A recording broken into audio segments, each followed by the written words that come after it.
Bismillahirrahmanirrahim. Assalamualaikum warahmatullahi wabarakatuh.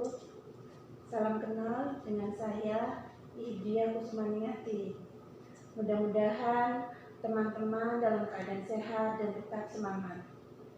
Pada pertemuan kali ini saya akan mempresentasikan kembali apa yang sudah disampaikan oleh Dr. Sihabuddin Syahid MSI pada acara workshop pelatihan keterampilan dasar teknik instruksional atau pekerti bagi dosen perguruan tinggi.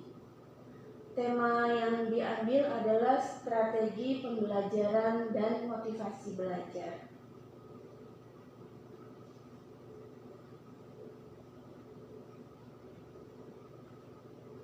Adapun tujuan khusus pembelajaran yang dimaksud di sini adalah yang pertama, menjelaskan strategi pembelajaran yang ada di perguruan tinggi. Yang kedua adalah menjelaskan motivasi belajar di perguruan tinggi. Dan yang ketiga adalah menjelaskan tuntutan belajar di perguruan tinggi. Selanjutnya kita lihat apa itu strategi. Strategi adalah pendekatan secara keseluruhan yang berkaitan dengan pelaksanaan gagasan, perencanaan, dan eksekusi sebuah aktivitas dalam suatu kurun waktu. Di sini pembelajaran adalah proses interaksi antar mahasiswa dengan dosen, antar peserta didik dengan pendidik, dan dengan sumber belajar pada satu lingkungan belajar. Hal ini ada pada pasal 1 ayat 12 Undang-Undang Nomor 12 Tahun 2012. Selanjutnya, perangkat yang ada dalam pembelajaran yang pertama adalah dosen. Kita lihat bahwa secara teori dosen adalah pendidik profesional dan ilmuwan dengan tugas utama mentransformasikan, mengembangkan, dan menyebarluaskan pengetahuan dan teknologi melalui pendidikan, penelitian, dan pengabdian kepada masyarakat. Hal ini juga terdapat dalam pasal 1 ayat 14 Undang-Undang Nomor 12 Tahun 2012. Setelah itu perangkat selanjutnya adalah mahasiswa. Apa yang disebut dengan mahasiswa? Mahasiswa di sini adalah peserta didik pada jenjang pendidikan tinggi. Nah, hal ini ada pada pasal 1 ayat 15 Undang-Undang Nomor 12 Tahun 2012. Nah, bagaimana standar seleksi mahasiswa dalam sebuah pembelajaran? Di sini ada dalam kitab taklim, ilmu taklim, bahwa yang pertama adalah cerdas. Cerdas, yang kedua adalah rajin. Yang ketiga adalah sabar. Yang keempat, biaya. Yang kelima adalah adanya seorang guru atau dosen. Dan yang keenam adalah panjang waktunya dalam sebuah pembelajaran. Secara teori, pembelajaran adalah suatu proses atau kegiatan sistematis yang bersifat interaktif dan komunikatif antara dosen atau pendidik dengan mahasiswa atau peserta didik di kelas, baik dihadiri secara fisik oleh dosen atau pendidik maupun tidak, untuk menguasai kompetensi yang telah ditentukan. Nah, pengertian ini disampaikan oleh Zainal Arifin tahun 2009.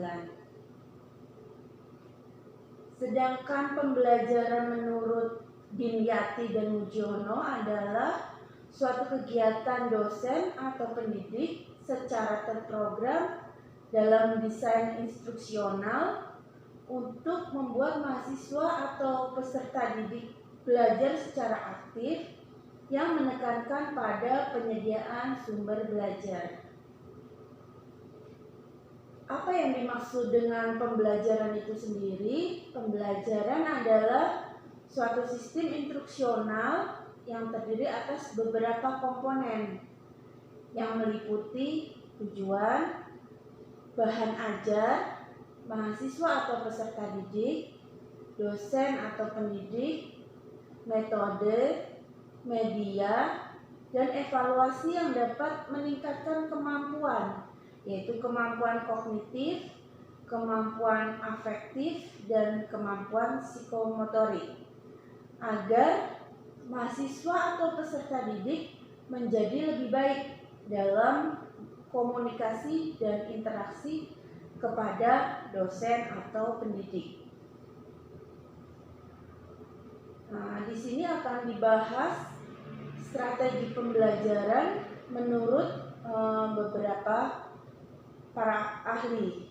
Yang pertama adalah Dick dan Kai adalah strategi pembelajaran adalah komponen umum dari satu rangkaian materi dan prosedur pembelajaran yang akan digunakan secara bersama-sama oleh dosen atau pendidik dan mahasiswa atau peserta didik selama proses pembelajaran itu berlangsung.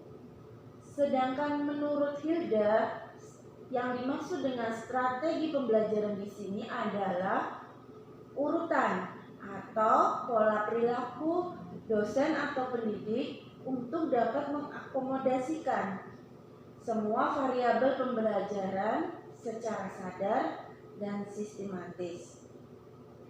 Selanjutnya ada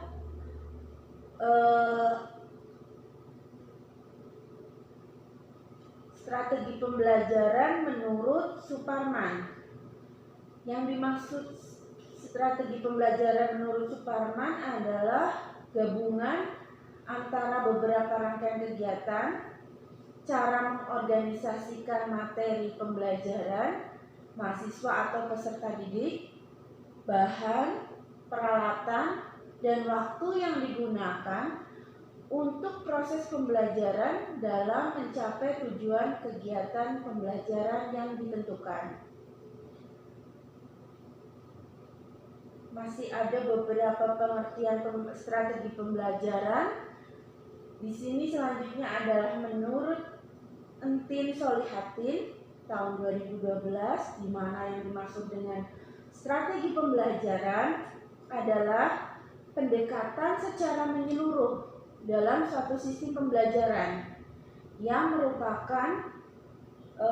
berupa pedoman umum dan kerangka kegiatan untuk mencapai tujuan umum pembelajaran, yang melukiskan prosedur yang sistematik dalam membantu usaha belajar mahasiswa atau peserta didik, mengorganisasikan pengalaman belajar, mengatur dan merencanakan bahan ajar untuk mencapai tujuan pembelajaran tertentu. Sedangkan menurut Darmaya, yang dimaksud dengan strategi pembelajaran merupakan pengorganisasian isi pembelajaran, menyampaikan pembelajaran, dan pengelolaan kegiatan pembelajaran dengan menggunakan berbagai sumber belajar yang digunakan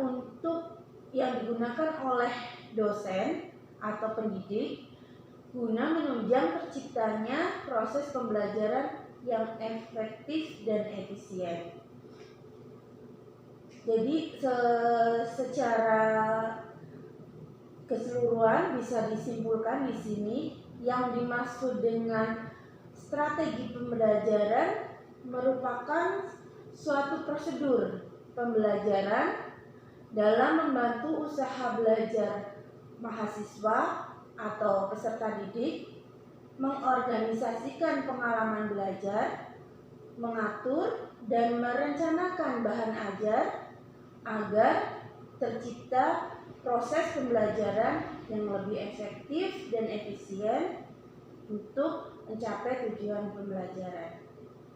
Kiranya itu yang bisa saya sampaikan. Terima kasih. Sampai berjumpa di lain kesempatan. Assalamualaikum warahmatullahi wabarakatuh.